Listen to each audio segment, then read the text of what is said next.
Yang berbahagia Yang Ketua KBBM, Barisan Penasihat KBBM, seluruhnya anjuran kuasa takmir KBBM, KBBM, anjuran kuasa negeri, serta tidak lupa pada sahabat-sahabat, ikhwan dan akhwat yang dirahmati oleh Allah Subhanahu wa taala.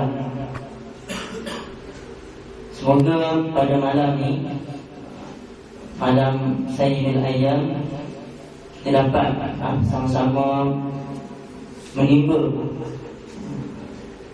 ilmu pengetahuan, dan saya pun dapat menambahkan amal ibadah kita kepada Allah Subhanahu wa taala.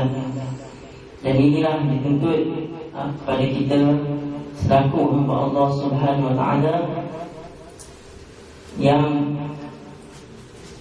diciptakan oleh Allah Subhanahu wa taala semata-mata untuk beribadah kepada-Nya. Jadi alhamdulillah pada malam ini kehadiran yang ramai sebelum daripada minggu lepas kalau ikhwan dia 4 atau 5 orang je kan. Tak tahu dah 4 orang yang dah sampai sini ataupun ada lagi, tak tahu. Tapi alhamdulillah pada malam ni satu perubahan buat kita. Mudah-mudahan Tuhan memberi kita istimrar dalam kita melakukan amal ibadah. Suka nak baca sepotong hadis daripada Rasulullah SAW berkenaan dengan akhir zaman. Hadis ini dipetik pada hadis himpunan 40 hadis. Ini berkenaan dengan akhir zaman. An Sauban radhiyallahu anhu qala Rasulullah sallallahu alaihi wasallam yushikul al-umamu an tad'a alaikum kama tad'a akalatu ila qas'atiha. Faqala qa'il wa min qillatin nahnu yawma idzin. Qala bal antum yawma idzin katsirun walakinnakum qusa'un qusa'is sayl. فَيَنْزِعَنَّ اللَّهُ مِنْ صُدُورِ عَدُوِّكُمْ الْمَحَبَّةَ مِنْكُمْ وَلِيَلْقَنَ اللَّهُ فِي قُلُوبِكُمْ الْوَهْنَ. فَقَالَ قَائِلٌ يَا رَسُولَ اللَّهِ وَمَا الْوَهْنُ؟ قَالَ حُبُّ الدُّنْيَا وَكَرَاهِيَةُ الْمَوْتِ. رواه Abu Dawud.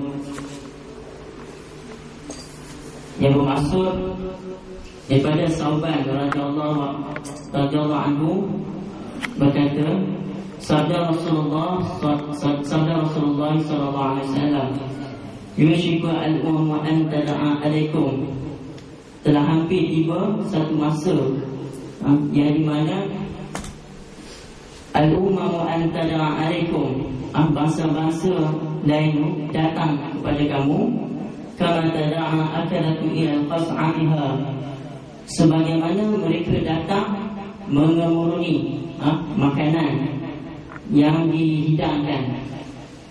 Faqala qa'il, maka berkata seorang sahabat pada Nabi, wa min qillatin nahnu yawma idzin, adakah bilangan kita pada hari itu? Kata sahabatnya, adakah bilangan kita ketika itu sedikit? Kata Nabi, qala bal nahnu yawma idzin katsir walakinnakum qusa'un ka qusa'is sayl. Nabi berkata, kamu pada hari itu banyak, tetapi kamu ni diibaratkan seperti buih yang timbul di waktu banjir. Wala yanza'anna Allahu fi suduri 'aduwikum al-mahabbata minkum. Dan Allah Subhanahu wa taala mencabutkan daripada dada kamu ni rasa gerun musuh kepada kamu. Wala yanzifanna Allah fi qulubihim al-wahna, dan Allah mencampakkan dalam hati kamu itu penyakit al-wahnu. Faqala qail, berkata seorang sahabat, bertanya seorang sahabat ini, ya Rasulullah, wa ma wahnu? Apa yang dimaksudkan dengan al-wahnu? Qala, berkata Rasulullah, hubbud dunya wa karahiyatul maut, iaitu cintakan dunia dan takutkan kematian. Dalam hadis ini boleh kita ambil pengajaran bahwasanya apa yang diceritakan oleh Rasulullah SAW menggambarkan pada hari ini, pada waktu kita pada hari ini sudah ada tanda-tanda yang seperti yang disebut oleh Rasulullah SAW, iaitu apa tadi, bilangan umat Islam banyak kan, tetapi kami ibaratkan seperti buih yang tidak menggerunkan musuh-musuh kamu. Dan kita tahu pada hari ini ramai umat Islam. Nak kata umat Islam pada hari ini bertambah kan. Kalau di negara Eropah ni kan, bagaimana kerajaan Eropah ni menyekat kan rakyat dia daripada memeluk Islam kan. Bagaimana cara kan? Tak boleh nak sekat kan. Sebagai Islam ni kalau disekat, ya kan, dia apa? Tidak boleh disekat lah kan. Maksud di sini kan, dia umpama air kan. Kalau kita sekat air tu, dia akan melimpah kan. Bila kita tutup tu, atas tu dia akan rosak kan. Kalau tak rosak, dia akan pecah kan. Itu ibarat Islam ni ibarat air kan. Dia akan mengalir. Jadi bidangan umat Islam pada hari ini memang banyak kan. Tetapi apa yang berlaku pada hari ini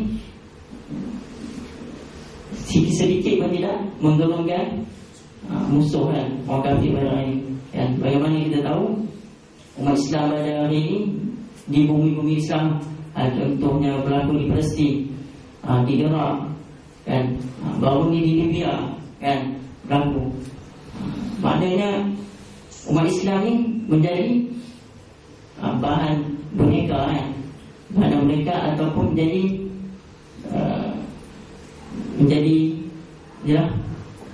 bahan mainan untuk orang kafir kan. Jadi betul lah apa yang disabdakan oleh Rasulullah SAW. Dan lagi disebut oleh Rasulullah SAW, umat hari ini hubbud dunia kan, cinta kan kepada keduniaan kan. Itu yang masuk oleh al-wahnu kan. Dua perkara, cintakan akan dunia dan takutkan akan kematian. Jadi pada umat Islam hari ini itulah kan, disibukkan dengan berbagai program kan, jadi buat oleh orang kafir pada ketika ni dalam bentuk hiburan kan, sukan kan, apa lagi dengan filem dan sebagainya kan, menjadikan umat Islam pada hari ini asyik sibuk dengan untuk menonton dan berhibur dan sebagainya. Dan inilah senjata yang mereka tanamkan dalam pemikiran umat Islam pada ketika ini. Dan bila umat Islam dah lemah kan, jiwa dalam rohani lemah, maka mereka akan mudah untuk menguasai umat Islam pada ketika ini.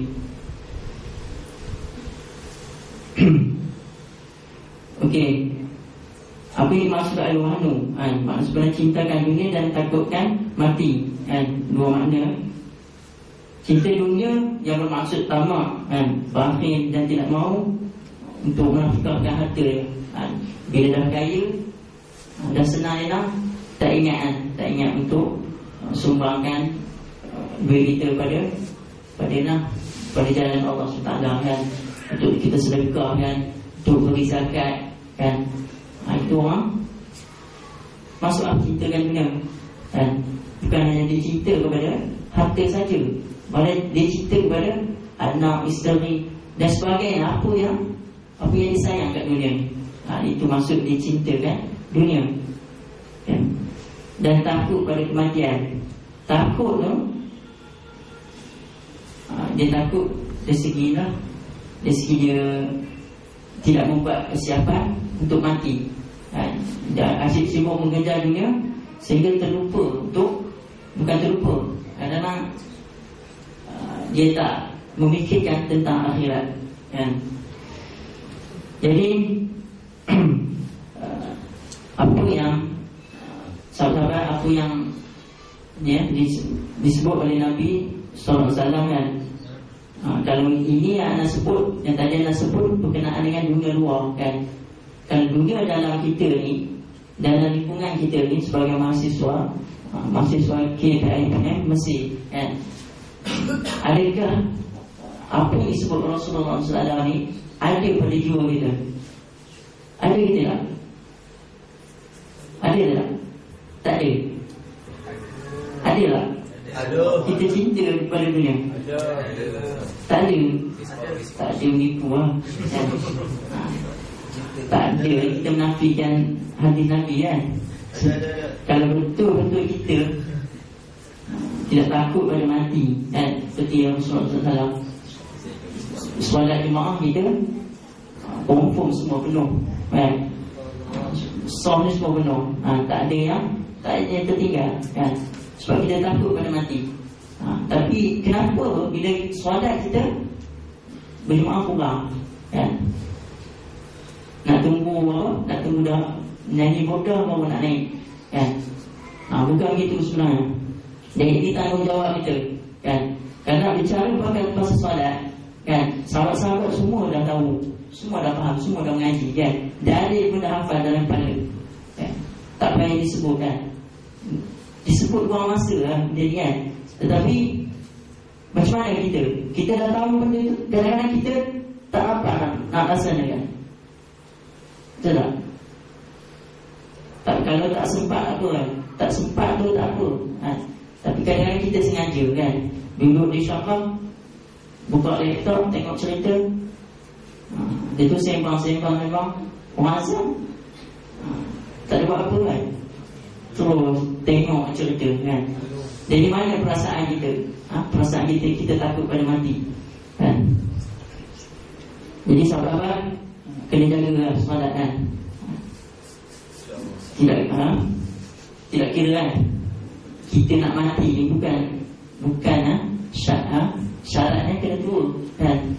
Mati ni kena masa. Budak kecil mati, besar mati, kan? Orang tua mati, kan? Orang sakit yang kita tahu orang sakit dia akan mati, kan? Jangan merasakan badan kita sihat ni, tubuh badan kita sihat, kita kuat, Allah Subhanahu Taala tak tarik nyawa kita, kan? Apa yang kita takut, bila kita Allah tarik nyawa kita dalam keadaan jauh daripada Allah Subhanahu Taala, kan? Alhamdulillah.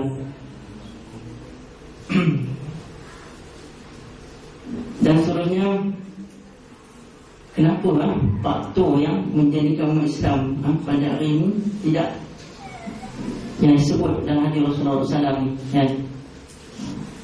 Di antaranya, kan, tidak mengikut syariat Allah Subhanahu Taala, kan?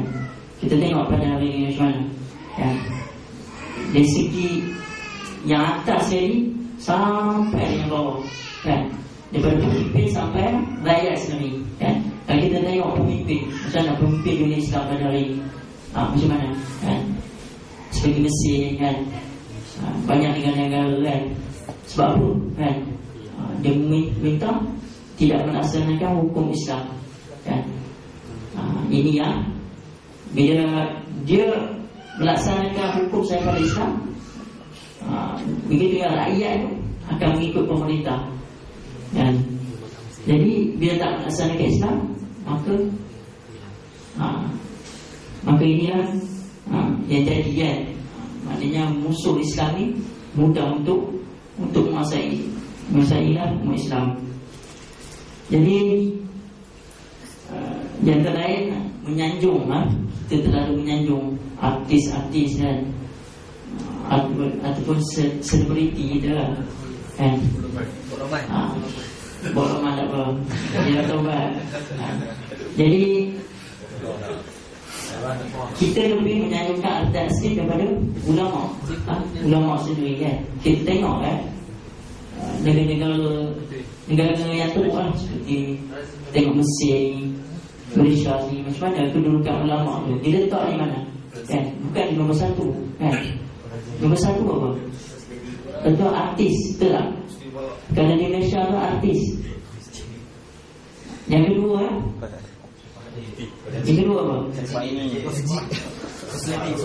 Kedua tak tahu kan. Tapi ulama tu dia tak di mana? Di bawah sekali kan. Betul tak? Betul kan. Jadi sama lah seperti negara lain kan. Dan ini ya datang pada Allah SWT kan. Bila dah berlaku teruk sangat keadaan macam macam pada Allah SWT kan.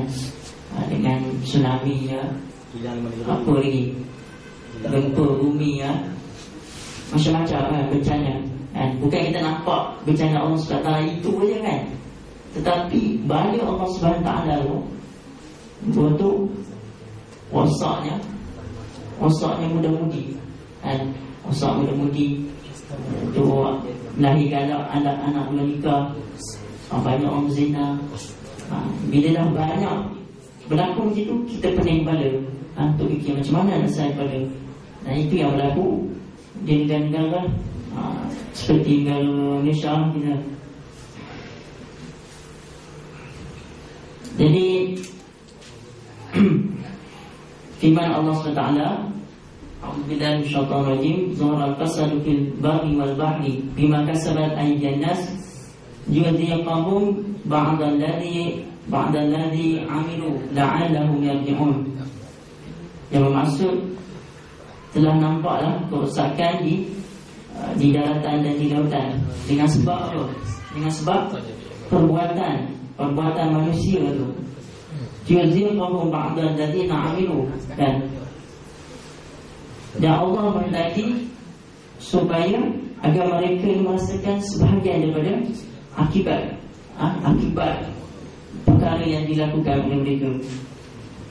La'allahum yarji'un, agar mereka kembali ke jalan yang benar. Sebab Allah turunkan bala, sebab Allah nak ingat kita nak ingat kita, sebab kita banyak lalai, banyak terlupa kan. Sebab itu Allah turunkan bala, kesusahan pada kita kan. Tapi kita tak sedar pada hari ini kan. Nak tunggu tsunami berlaku di Malaysia, baru nak sedar, baru nak kaji apa kesilapan kita, apa kesilapan yang musabah kita kan. Sekarang ni tak kaji kan. Bila negara luar kena bencana, kita tak kaji dan kita kan. Nak tunggu jadi macam tu baru nak berubah kan. Jadi kita lah selaku bakal ulama kan, bakal ulama, kita nak berhadapan dengan masyarakat ni, dengan keluarga kita kan. Mesti kita balik apa yang kita buat, apa jasa yang kita buat untuk keluarga kita, untuk masyarakat kita, apa jasa. Adakah balik kita duduk ada tak ada rumah, ada kalau akhwat rumah ada, kalau ikhwah ni ada yang duduk lah. Bila nak balik ke Mesir baru nampak muka lah, yang kita tak nampak muka lah. Jadi itulah, kita jangan kita berdiam diri kan. Kita ni ada tanggungjawab kan. Walaupun kita tak ditakdirkan sebagai apa, sebagai jawatan YDP ke, Esko ke, apa-apa jawatan sehingga Biro ke, jangan kita merasa kita tak ada peranan kan. Baik di sini ataupun di Malaysia, kita ada peranan masing-masing untuk tegur kawan kita. Kawan kita buat salah, kita tegur kan. Ini salah. Yang kita tak berani kan. Buat apa kita nak takut? Kita nak tegur orang buat salah kan. Jadi kita takut soalan kita yang salah. Kenapa kan? Jadi inilah, dan perlu kita jaga di sini kan. Tunggu kawan kita tak solat kan. Kenapa tak solat kan? Tak kira siapa kan, pelajar ke, pegawai ke, siapa pun kan, kita berhak tegur. Sebab kita orang Islam kan. Wajib kata kita, hatta saya menteri sekalipun, kewajipan kita untuk kita tegur Okay, sahabat-sahabat yang dirahmati oleh Allah Subhanahu Wa Taala. Jadi nak sebutlah berkenaan kita dengan persatuan kita kan. Persatuan kita rasa syukur kan. Sebab kita dah sampai sini kan. Tak sangka kan. Tak sangka, ingat setahun cuti kan. Ingat setahun cuti. Boleh dah kita ni sudah kahwin dan sebagainya kan. Jadi inilah rancangan Allah Subhanahu Wa Taala kan. Hanya kita mampu balik dalam tempoh sebulan saja. Dan tempoh ada sebulan setengah kan. Kalau dia sahabat kita daripada Kedah, tak sampai sebulan kan. Tak sampai sebulan kan. Jadi alhamdulillah kan, kita dapat berkumpul pada malam ni. Jadi sahabat, kalau kita tengok kan, expo kita kan, bagaimana di Malaysia kan, tengok betul-betul rumusan nak senaraikan nama kita ni, nak dah letak kita dalam perlembagaan apa kan. Mesyuarat dengan menteri lah kerajaan di Perak kan. Macam mana kan, macam nak fikir tentang kebajikan kerajaan di BPM kan. Jadi yalah, kita kena syukur lah pada Allah Ta'ala kan. Sebab ada sahabat-sahabat kita, persatuan kita sayang kan kita. Jadi kita kena bantu lah berikan komitmen pada persatuan kita. Janganlah balik sini kita hilang kan. Hilang komitmen kita. Masa tak ada apa lah kan. Tak ada apa. Jangan kata begitu kan. Buat kita sakit dan sebagainya, kena musibah, sahabat kita nak bantu kan. Jadi cukup lah. Ustaz Umar dah pukul 8 berhenti. Okey. Jadi segala teguran yang anda limpahkan pada sahabat sekalian bukanlah bukan ingin memarahi ataupun bukannya saja kan.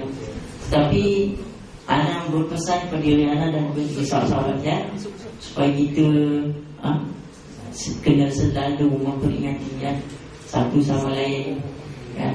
Ada siapa lagi nak jaga sahabat-sahabat kita, melainkan kita di sini kan. Jadi harap kita mana yang anda sebut tadi kan, ada terasa hati dan sebagainya, itu petanda baiklah kan.